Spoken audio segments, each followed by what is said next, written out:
पुण्यामध्ये एमपीएससी करणारे हे 18 पगड जातीचे मुलं आहेत। या विद्यार्थ्यांसाठी मनोजदादा धावत आले आणि अमरावतीला शेतकऱ्यांचं आंदोलन होतं, त्या ठिकाणी सुद्धा मनोजदादा गेले। म्हणजे शेतकरी काय कुठल्या एका जातीचा नसतो। नाशिकचं प्रकरण असेल, पुण्यातलं मुलीचं प्रकरण असेल, म्हणजे प्रत्येक ठिकाणी जर मनोजदादा त्या ठिकाणी स्वतः जात असतील, पाठिंबा नाही तर त्या व्यक्तीला जोपर्यंत न्याय भेटत नाही तोपर्यंत त्या ठिकाणी ते थांबत असतील, तर मग आज या महाराष्ट्रातला फक्त मराठा समाजाच या ठिकाणी का असावा, इतर समाज देखील या ठिकाणी का नसावेत, या हेतूनच रात्री गंगाधर नानाचा जवळपास 2 वाजता कॉल आला की विष्णू भाऊ तुम्ही कुणीही येऊ नका, कारण दादांचा आदेश आहे की या ठिकाणी उन्हात मी एकटा बसणार आहे, कुणी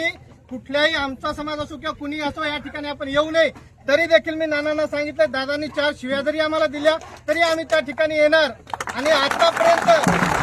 मी फक्त हिंगोलीच्या सभेमध्ये किंवा हिंगोलीमध्ये जी दादांची बैठक झाली होती त्या बैठकीत एकच मागणी केली होती दादांकडे की दादा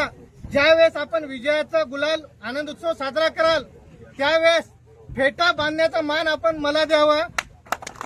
कारण जोपर्यंत मराठा समाजाला आरक्षण भेटणार नाही तोपर्यंत आपण फेटा बांधणार नाही, हे आपण त्या ठिकाणी आपण सुरुवातीला सांगितलेलं होतं। पण दादा आज मी सगळ्यांच्या समोर सांगू इच्छितो की आपण मला फेटा नाही बांधू दिला तरी चालतंय, पण आज या उन्हातानात आपण उपोषण करू नये ही माझी यशवंत संघर्ष सेनेच्या वतीनं समाजाच्या वतीनं आपणास कळकळीची विनंती आहे, कारण योद्धा गरजेचा असतो। त्यामुळे आमची एक हात जोडून आपल्याला विनंती आहे की आपण तात्काळ उपोषण, कारण हे सरकार गेंड्याच्या कातडीचं सरकार आहे, त्यामुळे उन्हात तरी आपण उपोषण करू नये एवढी आपल्याला विनंती करतो।